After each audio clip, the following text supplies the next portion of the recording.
계속 이어지고 있죠. 이번에는 이제 8번 문제로 가면 다음 내용을 모두 포함하는 개정 과목이 뭐냐고 했어요. 기업의 영업활동에 장기간 사용되고 기업이 통제하고 있어요. 영업활동에 일단 사용을 한대요. 그리고 물리적 형태가 없지만 식별은 가능하대요. 물리적 형태가 없다. 물리적 형태가 있는 거는 우리 뭐예요? 유형자산인데 물리적 형태가 없다고 하면 무형자산과 관련이 있네.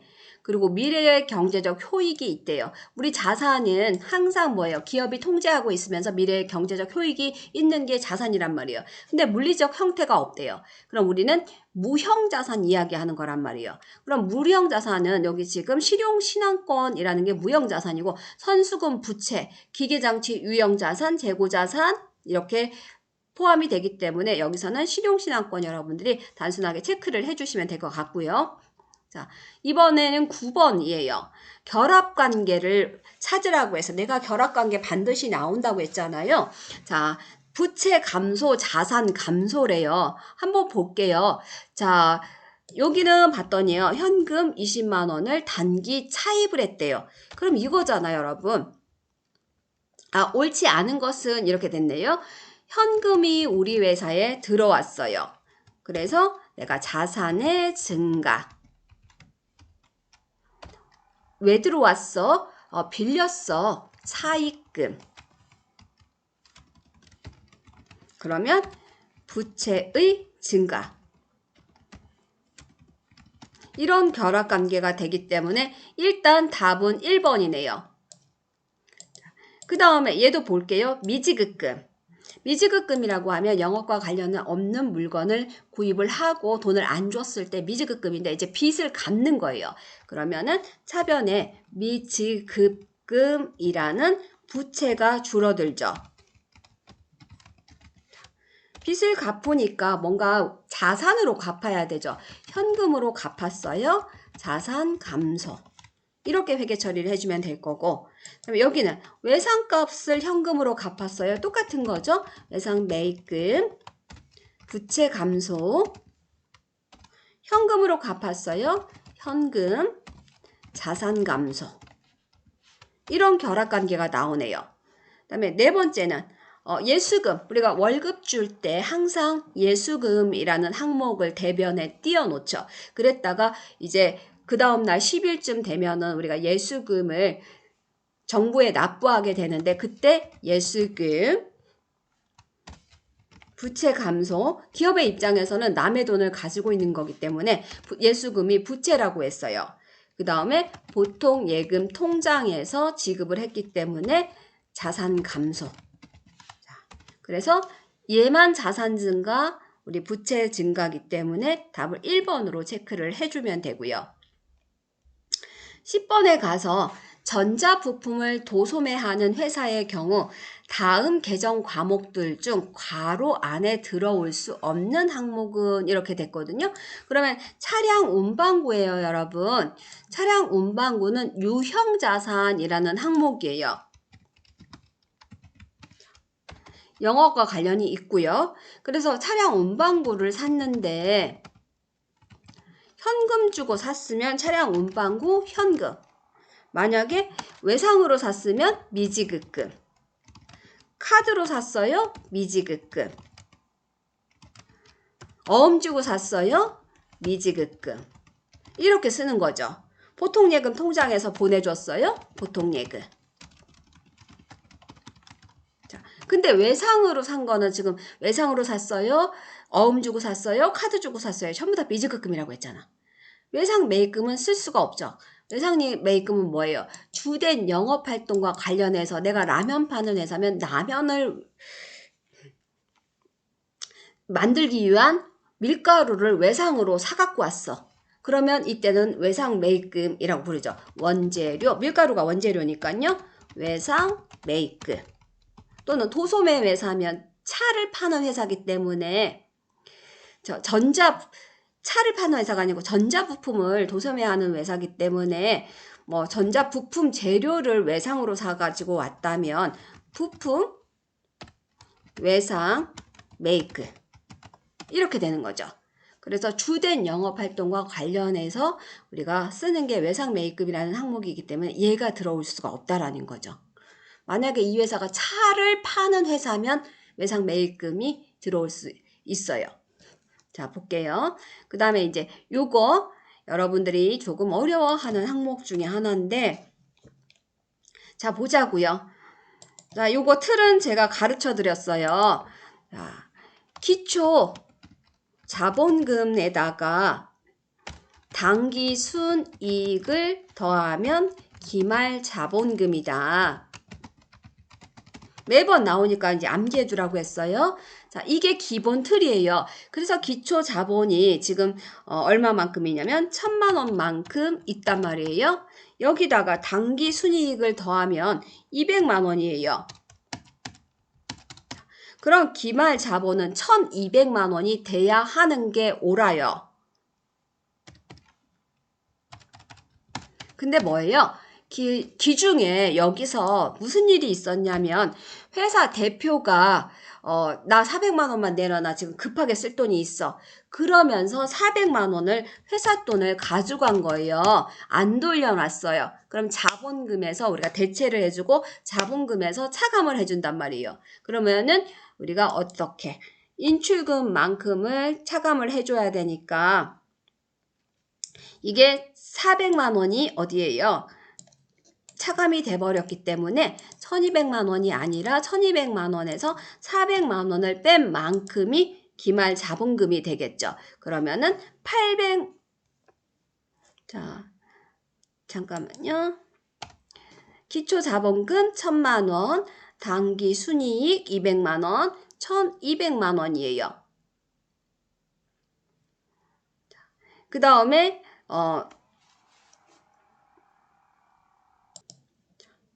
이렇게 하면 지금 1,200만 원이 돼야 되는데 기업주가 인출한 게 400만 원이 있기 때문에 이제 기말 자본금이 800만 원이 계산이 돼야 되는데 분명히 800만 원이어야 되는데 이렇게 하면 1,000만 원이 남아있단 말이에요. 그러면 200만 원은 어디에선가 생긴 거란 말이에요.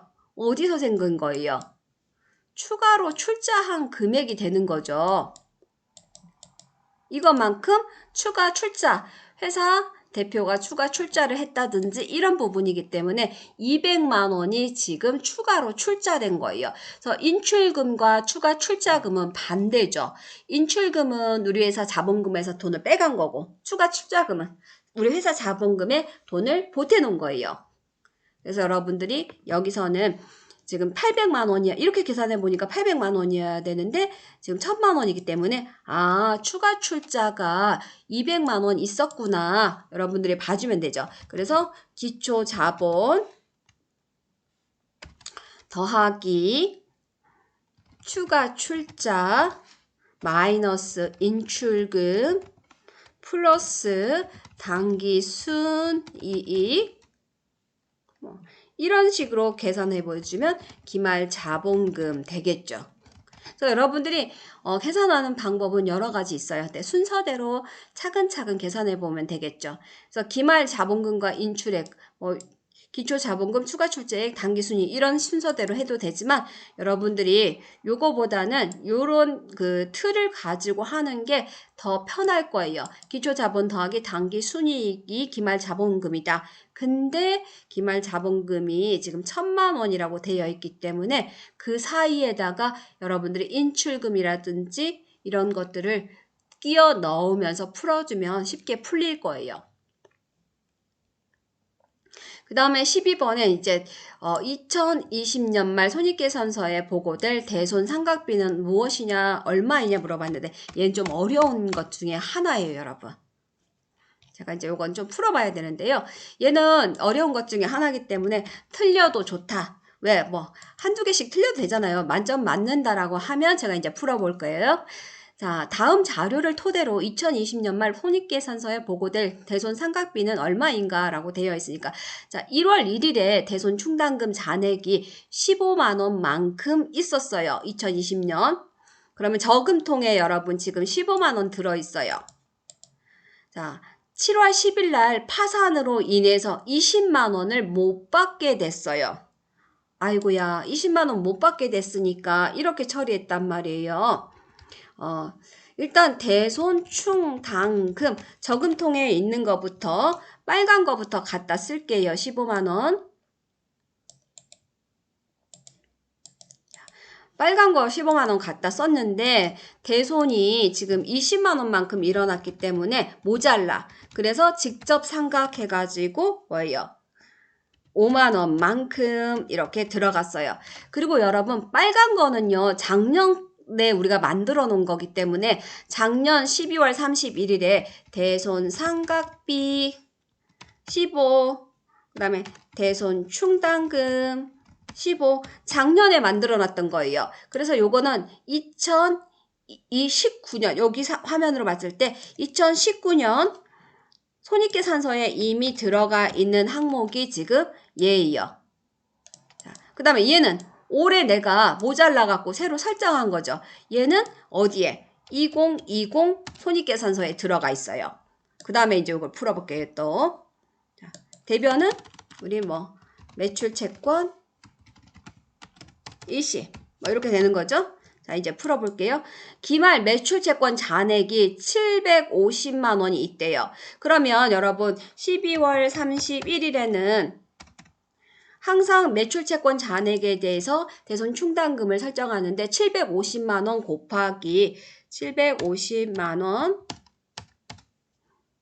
곱하기 0.01이에요. 100만 원이 우리가 만 원이니까 750만 원이면 7만 5천 원만큼이 우리가 설정해야 될 거예요. 그러면 차변에 대손 상각비 7만 5천 원 대변에 대손 충당금 7만 5천 원 이렇게 설정할 거예요. 자 그러면서 우리한테 20년 말에 손익계산서에 보고될 항목이 얼마냐고 했으니까 우리가 올해 지금 손익계산서 12월 31일 날 만드는 대손 상각비가 7만 5천 원. 그 다음에 올해 쓴 게 5만 원. 그럼 올해 손익계산서에 들어갈 거는 어떤 거냐라는 거예요. 얘는 지금 올해 언제 했어요? 7월 10일 날 한 번 넣었죠, 여러분. 대손 상각비 5만 원 썼단 말이에요. 만들어서. 얘는 아니에요. 얘는 자 그래서 7월 11일 10날 대손 상각비라고 썼던 거 5만 원. 그 다음에 12월 31일 날 대손 상각비라고 썼던 거 7만 5천 원.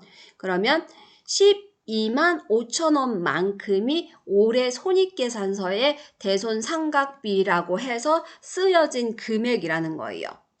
조금 어려울 수 있어요. 그 다음에 13번으로 가면은요. 다음 중 기말 수정 정리 사항이 아닌 것은 했으면 미지급 비용 인식. 우리 이거 해야 되잖아요. 미지급 비용이 있으면은 제가요. 뭐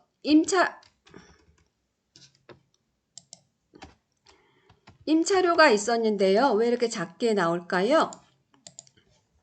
임차료가 있었는데요. 지급 안 했어요. 미지급 비용. 요거 우리 뭐예요? 기말에 해주는 것 중에 하나죠. 결산분계. 비용이 발생했는데 우리가 기록하지 않는 것들. 그 다음에 대손 추정. 보통은 우리가 외상매출금과 대손 충당금, 그러니까 외상매출금과 받으러움에만 추정을 하지만 기업에 따라서는요, 빌려준 거, 단기 대여금이라든지 이런 거에다가 대손을 추정하는 거예요. 그걸 우리가 기타의 대손 상각비라고 하는데 회사마다 할 수도 있어요. 그 다음에 건물의 감가상각은 반드시 12월 31일에 해야 되는 항목이에요. 그 다음에 유가증권은 주식을 가지고 있으면 평가를 해요.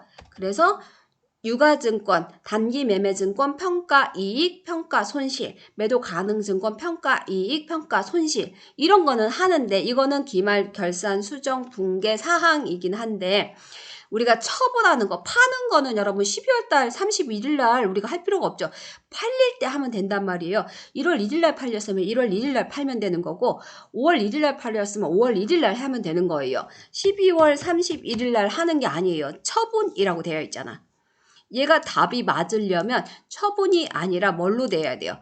평가라고 되어 있어야 되죠. 평가. 유가증권 평가라고 여러분이 되어 있으면 된다라는 거죠. 그래서 요게 답이 되겠죠.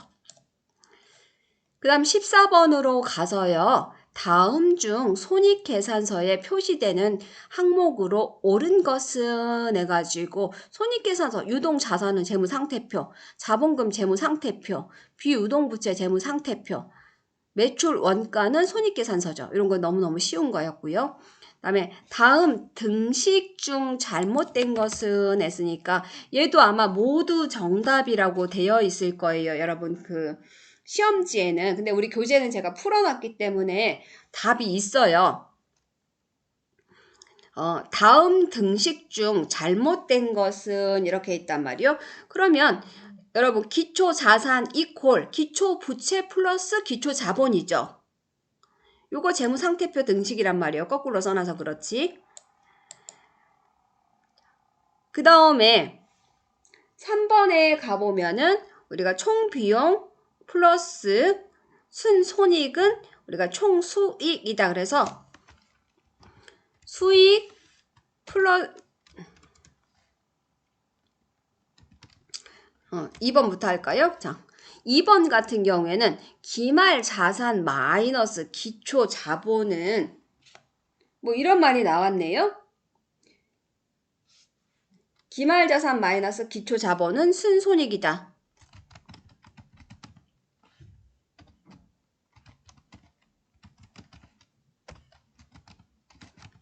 이건 뭐가 틀렸어요, 여러분? 여기는 순손익은 기말 자본에서 기초 자본이다. 이렇게 되어 있으니까 요거 뭐예요? 우리가 이거를 생각해 보면 돼요. 아까 이런 내용을 우리가 배웠어요. 기초 자본에다가 당기 순손익을 당기만 빠진 거예요. 더하면 기말 자본이 된다. 문제 풀면서 제가 이 이야기를 했었죠, 여러분. 기말 자본. 그러면 여기서 지금 순손익이기 때문에 거꾸로 해주면 되겠죠. 자, 어떻게? 기말 자본에서 얘 거꾸로 보내면 마이너스 되죠? 기말 자본에서 기초 자본을 빼면 당기 순손익이 된다. 이런 뜻이거든요. 그래서 일단 2번은 틀렸고요. 그 다음에 총 비용 이퀄 순손익. 요것도 저희가 이제 한번 봐줘야 되겠죠? 일단 답은 2번으로 체크를 해 놓으시고요. 요거는 우리가 이제 시산표 등식. 자, 여기부터 볼게요. 총수익. 여러분, 이렇게 거꾸로 모르겠으면 이렇게 총수익 마이너스 총비용. 이게 우리가 뭐예요? 순손익이란 말이에요. 자, 여기까지는 따라왔죠, 여러분? 그렇다면 얘를 거꾸로 한번 넘겨볼게요. 얘를. 이쪽으로 넘기면은 플러스예요. 총 비용. 모를 때는 이렇게 풀어본단 말이에요. 그러면 맞는지 한번 볼게요. 순손익 플러스 총 비용은 총 수익이다. 맞죠? 이렇게 가주면 되고요. 얘는 시산표 등식인데요. 시산표라는 것에 가보면 여러분 우리가 잔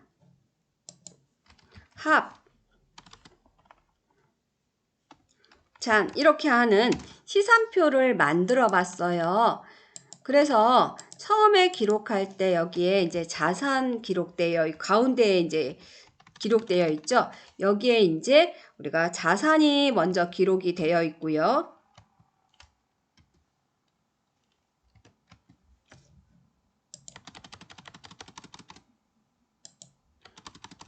자산, 부채, 자본 이렇게 기록이 되어 있으면 그 다음에는 뭐가 있어요? 수익. 우리가 보통 인컴이라고도 하고 중급에서는 이제 뭐 인컴이라고도 하고 레비뉴라고도 하는데 제가 R이라고 써볼게요. 그 다음에 expense가 비용이에요. 똑같이 2가 나오네. EP. 우리가 보통은 EXP 이렇게 부르니까 이걸 우리가 이제 비용이라고 해요. 그러면 여러분 우리가 기록할 때 자산은 잔액이 어느 쪽에 남았어요? 차변에 남았죠. 합계 시산표에. 그래서 이렇게 해볼게요. 100원, 50원. 자, 100원이 총 자산이 있었는데 50원 현금 100원 들어왔다가 50원 썼어요. 그래서 50원 남았어요. 그러면서 자산의 잔액은 차변에 남았단 말이에요. 부채는 내가요 외상으로 물건을 100원어치 샀는데요. 저희 반복할 수 있으니까 이 정도 속도 괜찮죠? 여기까지만 할 거라서 자 100원어치 외상으로 샀다가요. 외상값을 80원 갚았어요. 그러면 잔액은 200원 이쪽에 남죠. 그래서 여러분들 이런 식으로 정리를 해주면 될 거고 자 이렇게 기록해 주시면 잔액이 여기에 남죠. 20원. 자, 그 다음에 우리 이제 자본가 같은 경우에는 내가 회사를 차렸는데 뭐 셋이 차렸어요. 1,000원 주고 차렸으면 잔액도 이쪽에 남죠. 그 다음에 저희가 수익 같은 경우에는 돈 버는 거기 때문에 상품 매출 1,000원어치 했어요. 기존 잔액 1,000원 남고요. 비용은 저 복리후생비요 100원 썼어요. 그리고 쓴 거 돌려받지 않는 이상 이렇게 될 거예요. 그럼 여러분 이쪽에요. 지금 오른쪽에 잔액이 남는 게 있고요. 왼쪽에 남는 게 있는데 오른쪽에 지금 남는 건 3개, 왼쪽에 남는 건 2개예요. 지금 합계 잔액 시산표 요게 등식이에요. 그러면 여기에 있는 자산이 지금 차변에 있고요. 그 다음에 여기에 있는 비용이 차변에 있어요. 그래서 자산 플러스 비용. 항상 합계 잔액 시산표에 합계는 같아야 돼요. 차변과 대변에. 그 다음에 대변에 있는 게 누구냐면 얘가 있어요. 지금. 그 다음에 얘도 있어요. 누구예요? 부채가 지금 대변에 있죠. 제가 색깔을 보라색으로 해볼게요. 그 다음에 뭐요? 자본도 대변에 있죠. 수익도 대변에 있죠. 그래서 차변과 대변이 항상 일치하기 때문에 자산 플러스 비용과 부채 플러스 자본 플러스 수익이 항상 같아야 되는 게 우리 합계 잔액 시산표 등식이에요. 그래서 답은 여러분들이 얘를 체크해 주시면 되죠. 차근차근 여러분들이 다시 한번 정리를 해보면 될 거예요. 시산표 등식, 그 다음에 재무상태표 등식, 얘도 마찬가지라고 해서 여러분 못하겠으면 요 식을 하지 말고 수익에서 비용 빼면 얼마지? 순이익 이런 식으로 해서 계산을 해보면 찾을 수 있다고 했어요. 여기까지 되셨죠 여러분? 그 다음에 저희가 이제 실습 때 다 풀어볼 거지만 7번으로 한번 내려와서 실습 7번으로 내려와서 앞에서 풀었던 문제 중에 하나이기 때문에 이것만 잠깐 볼게요. 일중 상사에서 외상으로 매출한 상품 중 분량이 20만 원만큼 있어가지고 반품이 되어 왔다. 반품은 외상 매출금과 상계하기로 했다라고 했으니까 여러분 지금 반품이 돼서 왔어요. 그럼 우리가 물건 팔았을 때는 이렇게 팔았단 말이에요. 외상 매출금 그 다음에 상품 매출 이렇게 물건을 팔았을 거예요. 만약에 100만원어치를 팔았다면 100만원 자,